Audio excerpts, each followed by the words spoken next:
Hello and welcome. I'm Chris Knight. Some of you might recognise me if you've recently attended a FAR briefing.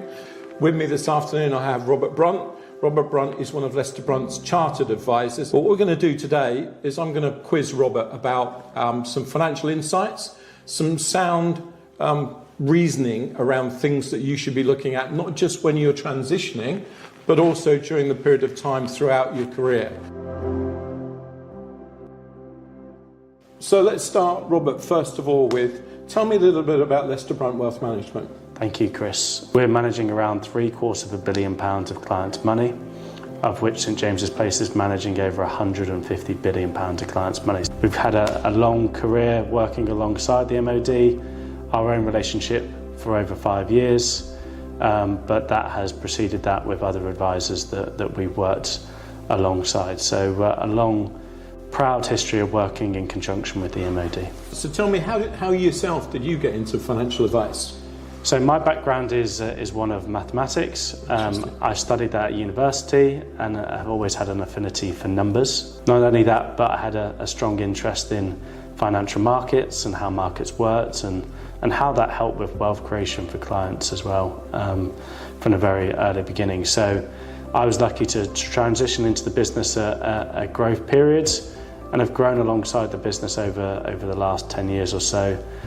Fantastic, thank you. Now you spoke about your involvement being for 5 years. So during that time you yourself must actually have learned something about working alongside people, giving them advice and helping them along. So tell me, what sort of things have you yourself learned? Yeah, so I think it's fair to say a career in the armed forces is all-consuming. You know, the military want to ensure that you're able to focus on the job, but that can sometimes lead to other areas of people's planning falling by the wayside. And unfortunately, we see time and time again that finances is invariably one of the casualties of a career in the armed forces. So I think what we've seen is by enabling people to take a more proactive approach in their planning, in their finances, really gives them a leg up in terms of their future careers and life as well. Great stuff. So let's talk about, we're starting with people who are 5 years in their career. What tips would you give those people that are 5 years into their career? Yeah, so I think the earlier you start, the easier. I think speaking to your peers, they're a little bit longer into their career, is always a great help. Taking their mentorship and perhaps learning from the mistakes that they might have made. So I'd really encourage people, the earlier you start, speak to your peers. They will confirm what I'm saying is going to stand you in great stead later down the line in your illustrious, hopefully, career. Great stuff. And what about people 15 to 20 years in their career? Yeah, almost the converse, I guess. So never too late to start. So interesting. If maybe you're sat down listening today and you're thinking, if only I'd have listened to this 10 years ago and perhaps there's some time to make up for, then, you know, as I said earlier, you know, never too late to start. I think engage in your finances. It's something that is really, really important. I think that potentially goes without saying, but is also an area that a lot of the time people bury their head in the sand. If maybe it hasn't had the love and attention that it should have had, you can fall into the trap of pushing it down and pushing it away. So 15 to 20 years into your career, it's a good time to take a sense check, look at where you are versus where you'd hope you might be. Right. And if those two things aren't aligned, maybe reassess, look at what else you could be doing to reignite that and propel you forwards. Okay, and then last, those people that are thinking about retiring or retiring is coming up, what tips would you give them? Yeah, I mean, retirement can be a big scary thought. It's a little bit of a cliff edge in terms of stepping into the unknown. And even if you're transitioning into another career outside of the armed forces, that can be a scarier period. So being prepared, understanding where you are, where you're going, whether you have all the right foundations in place, you want to be doing that ahead of time. You don't want to be coming unstuck, having already left the armed forces, already in that period of uncertainty. It's too late at that stage. Okay. So make sure that you're going into that period prepared, understanding where you sit, and also looking at whether you need to be doing any further planning above and beyond where you currently are. Excellent, thank you. So it sounds to me like saving is quite an important thing.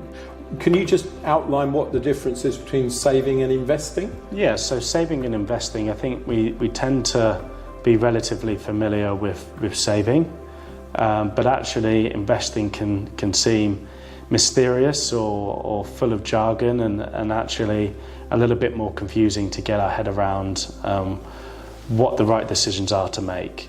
Right. And fundamentally, I think that the key difference between saving and investing is saving is for your shorter term emergency fund, making sure that you've got security, making sure that you've got enough money in the bank to meet all of your bills, your needs. Mm-hmm. But actually, when we get into investing, it's about building those longer term plans, about those bigger decisions in life. It's about buying your first house, getting onto the property ladder, buying property. It's about what are you doing with your pension planning? What are you doing with your wider longer term planning? And only by stepping into the fold of investing do we actually see real growth and wealth over the longer term. Which brings me really to my next question. Why should anyone invest at all?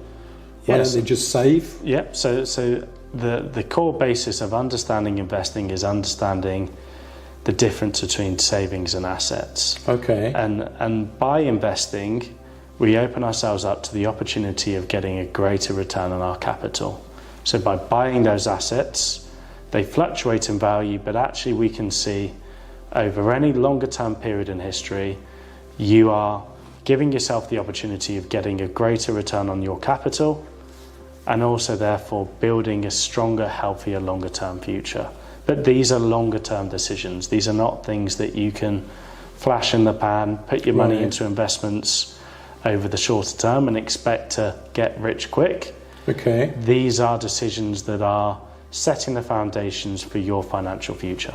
So you're talking about a period of time. What should be a period of time to look to invest and save for the future? Yeah, so we always say that 5 years plus is a good window. Oh, okay, not as long as I thought then. Yeah, okay. It's always a good window over which to ensure that clients are not looking too shorter term. Yep.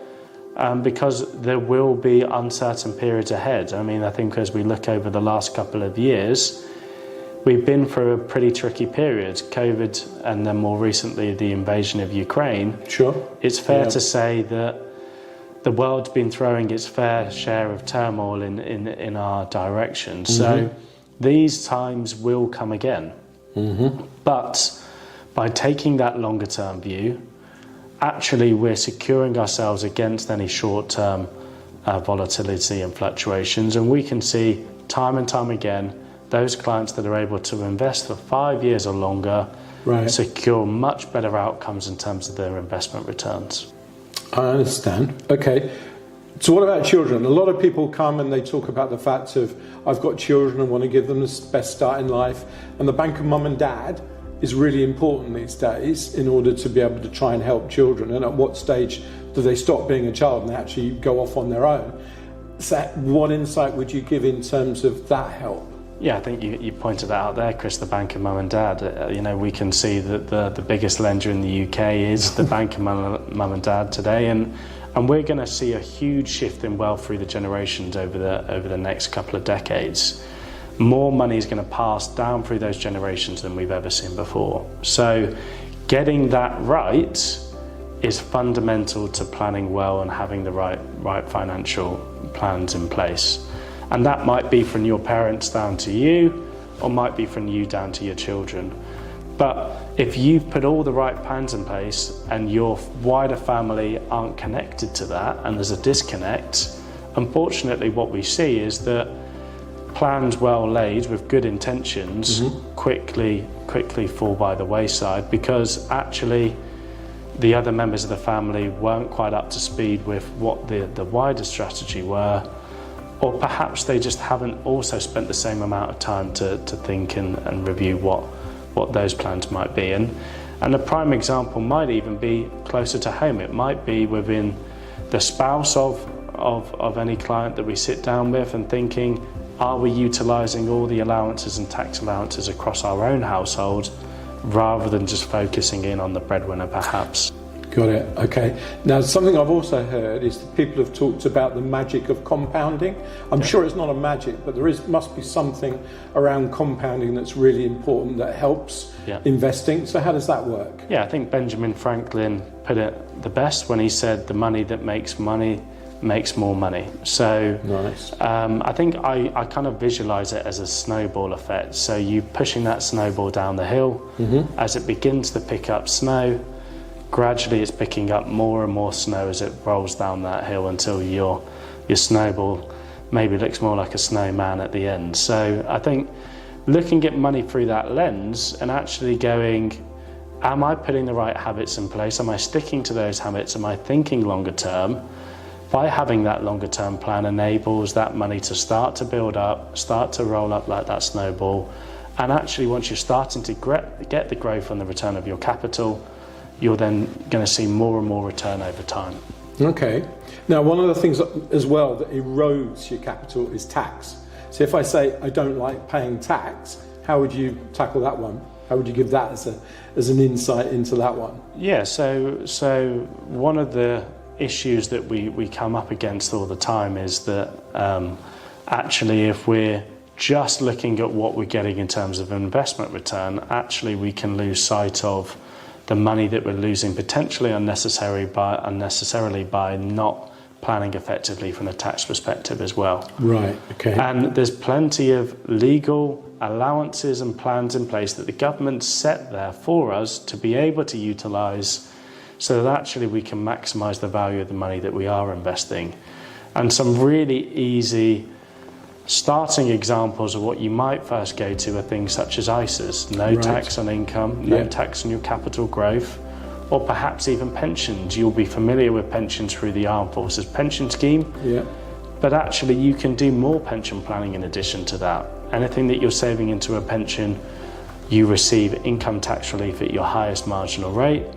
So walking towards these as solutions can help actually not only give us the investment returns that we discussed earlier, but also can help enhance that. Now that's an interesting.